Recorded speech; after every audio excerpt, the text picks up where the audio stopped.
first time speaking as an author in this kind of context, so be nice. not that I'd expect No anything heckling? else. No heckling? Right?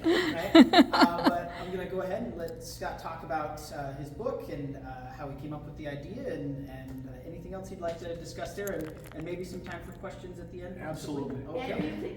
And don't give it away. Yeah. But all right, go ahead, Scott. Thank you. And Thank you so treats, much. and treats. Thank you for everybody that braved the evening here. Came through the beautiful 75 degrees and sunshine. My name is Scott Sparlin, and I live at 810 3rd North. So everybody, you know, I'm from New Ulm. Yes. And this is my first time of doing this. And I wrote a book a couple of years ago, and it's a self-published book called The Legend of Jack Bunyan. And this inspiration came to me after thinking to myself, you know, whatever came of Paul Bunyan, did he have a wife? Did he have any children? Did he have any family beyond just what he was? Because, you know, he started Minnesota. Minnesota would not be Minnesota without Paul Bunyan. Paul Bunyan made our 10,000 lakes, chasing Babe the Blue Ox through Minnesota in a hard rainfall. And that's what created all the lakes that we have in Minnesota. So I thought to myself, you know, this sequence, there has to be more to it. And it just kept coming to me as I kept thinking about it. And I was thinking, well, if there was a wife, there could be a son, maybe. Where would there be a wife? And lo and behold, I was driving through Hackensack, Minnesota. Hackensack, Minnesota has the Lady of the Lake, Lucette Kensack. And she is a giant just like Paul. And then it occurred to me after I did some research that yes, Paul did go around Minnesota and he was awful lonely. And he ran into this other person who was just the same size as him. And well, as the story goes, they dated, they liked each other, and they liked the same stuff. And well, I'm just going to take an opportunity to read a little excerpt from the book to do that, okay? One day, Paul realized he had become a little lonely. While Paul liked Babe, he enjoyed spending time with her. He found himself looking for the companionship of someone more like himself. Amazingly, in his travels in another part of Minnesota, he chanced to meet a woman, Lucette Kensack. Paul was surprised that someone like himself was living in Minnesota and began to talk with her. And as they chatted, he discovered that they spoke the same logging language. Lucette told Paul that she had grown up in a logging camp and learned everything there was to know from the old loggers. The two of them really hit it off and became best friends. They fell in love and eventually married on the shores of Gitchigumi, Lake Superior. Of course, that would be the only lake that was big enough for the two of them to swim in. And Paul and Lucette stayed by the big lake for a while, but they longed for the deeper woods, so they decided to go back to Paul's old favorite area and settle close to what is now called the Big Cut near North Ulm, Minnesota. There they could see the Lost 40 and the tall old trees that had never been logged. And I'll break from the story there. The Lost 40 is a place that is near where my Christmas tree farm is in northern Minnesota, 3 miles south of North Ulm, Minnesota. And the surveyors, when first going through the area, forgot where they were, and 40 acres never got surveyed. So it really doesn't even exist in the annals of the U.S. So, but it is to this day a virgin 40 acres of timber that's beautiful, and it was Paul and Lucette's favorite place to go for picnics and hanging out. How about that? Now, Lucette was a bit younger than Paul and full of energy. Many of the poplar trees nearby had become very tall. Considering the trees and wanting to make Lucette happy, Paul decided to build a logging camp for her. Okay, he rounded up a bunch of young men with logging experience from nearby towns like Mizpah, Gimel, Margie, Elwood, Black Duck, and Hines, and contacted some older loggers who were semi-retired to build a big new logging camp. And that's kind of where things get started. So I got to thinking to myself, if they're together and they're in this place, there's got to be more than just logging, you know? There's got to be other things to think about. Well, one day they had the camp fully going, and Lucette was doing something in the camp. I believe, let's see, what were we doing? The loggers had eaten their breakfast, and they were cleaning up. And there was a bunch of ruckus out on the front. And there were some crows there. And these crows, a big flock of crows. And caw, caw, caw. She goes out to the front, opens the front door, and she looks down, and there's a basket there that looks like a giant bird's nest. And here's a little baby in there. Well, she looked down, she saw that the baby, he had get a little far ahead of myself here. Yeah, she saw the baby there, and it had a note pinned on it. Couldn't believe her eyes. And the note said, "Please take good care of this very smart little baby boy, and if you do, he will bring you good fortune." And Lucette took one look at the little boy and could not resist putting him in her arms and wrapping him and unwrapping him from the black fur which he was wrapped in. Much to her wonder, he was dressed in a red and black plaid wool shirt and pants with little boots that had a hat to match. She knew right away the little boy was special. He needed to be cared for by someone who understood the ways of the true Northwoods logger. Lucette knew it had to be her. So they took Jack in, and he began to grow and get bigger. And now the camp had some special people and some special stock in it. Now, you remember Babe the Blue Ox, of course. Well, their Babe, the Blue Ox, had a daughter. And that daughter's name was Bluebell. Blue Ox, Blue Baby. Not Blue Baby Syndrome, Blue Baby. Now they were blue because of the blueberry bogs that grew all around the area. And so that's what they ate. No, they just loved to eat them. They were so rich in nutrients. The milk from that blue cow made Jack grow. By the time he was 5 years old, he weighed 275 pounds and was 6'8". He could swing an axe just like the loggers.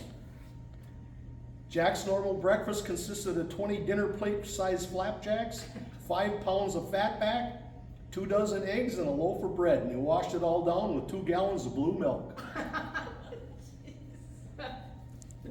Now, he learned a lot of things from the old loggers. This is one of my favorite parts. You know, years ago, they didn't have bug spray. You did the best you could.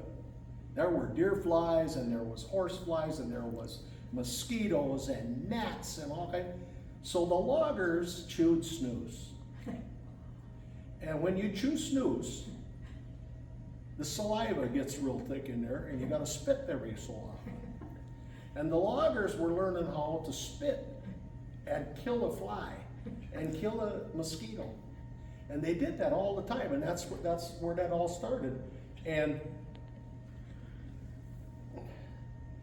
Jack was able to spit so far and so hard that he could kill a deer fly or a mosquito at 10 feet away.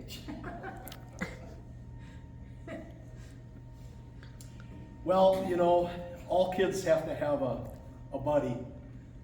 That's there's Jack, and there's his buddy, Bucky Blue. And Bucky was a 6-foot tall beaver with red eyes and really sharp teeth that go really fast. And Jack, he was real good with his chainsaw, with his axe. Getting ahead of myself. He was really good with his axe, but he could never beat Bucky at taking down a tree. He'd get chopping, and they would have a competition doing this all the time. Every time Bucky would win, and it really got to him. And so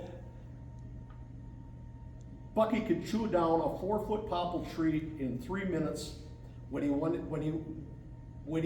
to get a log for the dam.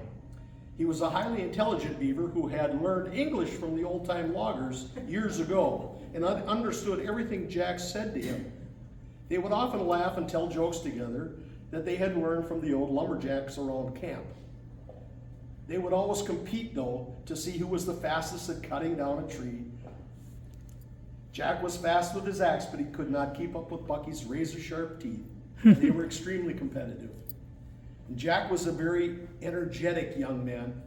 He had a mechanical mind and was always looking for a better way to do things around the logging camp.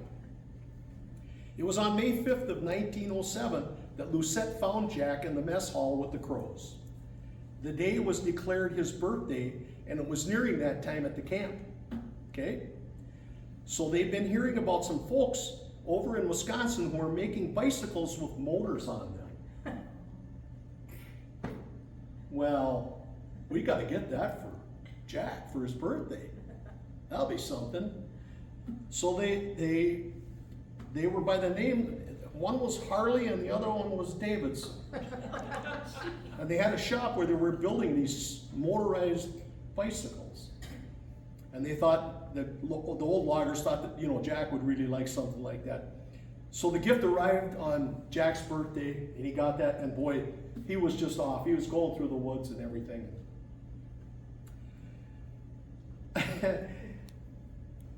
Bucky started getting a little bit upset that he could get so far so fast, and he was running and keeping up with him a little bit. So what Bucky would do when they would go and check on something, he'd be going down the trail or whatever, and Bucky'd go over there and he'd chew a tree down ahead of time, make Jack jump over it with the motorbike. Well, he cut down a pretty big tree one time, Bucky did. And that darn motorized bicycle got stuck right on the tree there. And of course, now what do? He's cranking on the motor like, and the chain was going around like that on the log. And pretty soon, that chain had cut right through the log. And he looked down and he looked at that and he thought for a minute, what happened? So that was the start. The light bulb went on, and Jack, at that time, became the true inventor of the chainsaw. Now my story continues, and it goes on, and I don't want to give the whole book away, but I've got you up to this point, and I hope people will take it from there and read and find out what happens and how it all comes to fruition in the end, and how his mom, Lucette, is a big part of this. And Jack becomes quite famous for inventing the chainsaw. And to this day, if you're by that area, you'll see some special stuff. That's all I'm going to say about that part of it, okay? So with that, I would take questions, and then I'm going to do a couple of songs after we talk a little bit. If you have any questions that you'd like to ask of me, or want to know more about the book, I will tell everyone in the audience that if you go to jackbunyan.com, the book is available there, and all of the ease of buying online and so on, so it gets delivered. I do have books with me, and I can sign books today for anyone that wants to buy a book. And so with that, any questions? Yes? Yes, I'm wondering, Maine and Vermont claim that that's the state that owns the legend of Paul Bunyan. But now, we have it for sure. Absolutely. Because there's nobody else where Paul has a son. No. So good for you. Thank you. Yes. It's very Minnesotan. Yes. Absolutely. And it's true. Yes. It's a true story. Absolutely. Exactly. Yes. I've always been a secret writer because that's Yeah. to come up with something like this that is so creative. I mean, your song, so you're a storyteller Sure. musically, but Sure. this just seems so. Yes, it does seem a little out of character, doesn't it? Yes. You know, in most of my adult life, I've had to write pretty dry things, factual, and those types of things. And my mother named me Emerson. My second name is Emerson, Scott Emerson. She hoped that I would someday become a writer. And so part of this is making Ma's dream a reality. So, but with that, I would say the ability to do it and so on is, I think it's in everybody. I think there's a song in everybody. I think there is the ability to express a person in everybody has the latent talent in them. It just takes the time to think and sit down and put it to it, you know, really. But you know, fictional stuff is unlimited. It really is, and it's so wonderful. It's such a great part of being alive. Yeah. What is your process? Do you get up in the morning and set aside time to just write that, or do you just allow it? I would assume you also allow it to just come into your mind and then Right. do that also. One thing that I've learned from writing songs, I've written hundreds of songs, and I have to work off of an idea, and then the creativity goes from the actual vision of what the end product is. I think of I trim Christmas trees, okay, on my farm. Some people start at the bottom and work their way up. I always start at the crown and work my way down. And that is the idea part of it. That's the vision part. So once you have that in your head and you have the vision, you can build on the rest of it. That's the way just me personally. Now, this is a product of COVID. I was out of my ability to perform. I couldn't sing and play for a year and a half. And so I took the time to take this under my wing, because I had it in my brain for 4 or 5 years. And I said, you know, just sit down and it'll come to you. And just like a song comes to you, it will come to you. And by George, it did one, and it's funny how stuff cascades off of an idea. One idea goes to another, and another one goes to another. Now with this thing here, the fun part is I'm trying to talk to the community about enshrining him as a statue at the community, and having a gift shop and a place to where you can come and do the whole tourist thing, but yet on the side have a chainsaw museum that covers the whole history of chainsaws in the United States. How they got started, everything about that. So you have fun stuff over here, the fantasy world here, and you have the factual, hard-working 2 men. There's chainsaws that were from here to that chair away in length, going through trees that were huge years ago. Do this up north? Yes. Okay. Yes. And so that kind of covers what you were talking about. It's the cascading of those ideas is the same way the story came about. Once I come to a part of it, I'm going, oh my, yes, that would cause this to happen. And so the dominoes all fell just right in my eye. Which community, Bemidji or Well, Brainerd? I have ran it by some Bemidji people about getting involved there, but I would like the original community to take it on, and I'm still working on that part of it. So I'm hoping that that will someday come to fruition there. Yes? I'm all about voices, so I was just wondering, what does Bucky sound like? What does Jack sound like? And what does Paul Bunyan sound like? Bucky has his own dialect, and Norwegian? No. only Jack can talk to Bucky. Oh, okay. And Jack is the only one that can understand Bucky. So he has his own talk. Oh, okay. Yeah. Yep, and that's very Tell us about fun. the I think you have a question over here. Yeah, as you were, getting your ideas down and writing them out, what was your editing process like? I self-edited quite a bit. I went back over the story many times. I wordsmith very carefully on, because I wanted my expression to be the main part of it. I wanted it to be grammatically good and right, but I didn't want it to be compromised by what I felt was some colloquialisms that I used and some phrasing that might not be considered just right. So I discussed all those with my niece who edited most of this book, or had a big hand in it, and as well as my sister as well. And my sister did all the illustrations, by the way, and she is so talented. This is her artwork here, and through the whole book, it's her artwork, and she is just a magnificent performer in her own rights, and artist as well. So.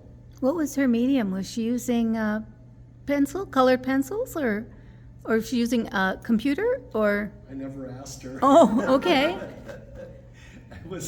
I was Just thrilled they were drawn. I really liked it, and that's good, yeah. So, that part of it. So let's sing the two songs that I wrote about Bucky Blue and Jack. They're not, they're pretty folksy. Are they published in the book at all? No, they are not. And before I forget, to mention, I do have a video, or an audio. I have an audio book in flash drives, and I have those with, and those are also available online. And the audio is done by Lee Weber. Oh, of course, yeah. Lee was fantastic at it. He does the whole book, and it has music interludes in it, in between, and such. So it's really, really well done too. Let's see. We're going to start with the Legend of Jack Bunyan here. This is the story of a mighty lumberjack from northern Minnesota, near the lonely railroad track. He created the chainsaw to cut down trees like Paul. Paul Bunyan was his daddy, and Lucette was his mom. Now his best friend Bucky Beaver was big and he was blue, with big teeth that were razor sharp and bright red eyes too. Now he and Bucky Blue roamed among the trees, showing other loggers how to cut down trees with ease. Jack Bunyan, Jack Bunyan, Jack Bunyan was his name. The motorcycle chainsaw was his chain to fame. Now his mom, Lucette, she looked after Jack, handed him his bus, handed him his business next to the railroad track. She handed him all his money, and she made him a big success. A chainsaw in his hands made him the best of the best. Jack Bunyan, Jack Bunyan, Jack Bunyan was his name. Motorcycle chainsaw was his claim to fame. Now all the loggers loved the saw that Jack had made for wood. They bought all their saws from him as fast as they all could. Now Jack is rich and logs no more. He and Bucky play. They roam the forest planting trees each and every day. Jack Bunyan, Jack Bunyan, Jack Bunyan was his name. The motorcycle chainsaw was his claim to fame. Hey. Thank you. So here's one called Bucky Blue. It's about Bucky. And I'm already starting on another book about Bucky. It's Bucky's Big Adventure. He's going to come to southern Minnesota. And he's going to visit some of his cousins that are out there trying to put wetlands back and make little lakes and put them on the landscape so the water maybe will be doing other things, little better things. Let's see where that one goes. Bucky Blue, Bucky Blue, Bucky Blue, where are you? I suppose you're at a tree, about to take a big old chew. Eat some trees, but leave a few, 'cause Jack would like to cut some too. Bucky Blue, Bucky Blue, there ain't nothing he can't do. With his teeth so sharp and big, no one can top his chewing rig. He's the fastest in the land. Let's give Bucky Blue a hand. Bucky Blue with fizz of dew. What else can this feller do? He builds a dam, makes it lake for animals, a drink to take. He scouts for trees for Jack to cut and never makes a single rut. Oh, Bucky Blue, oh, Bucky Blue, Jack is looking out for you. Bucky Blue, oh, Bucky Blue, who's gonna win the race? Oh, Bucky Blue, Jack is looking out for you. Bucky Blue, oh, Bucky Blue, who's gonna win the race?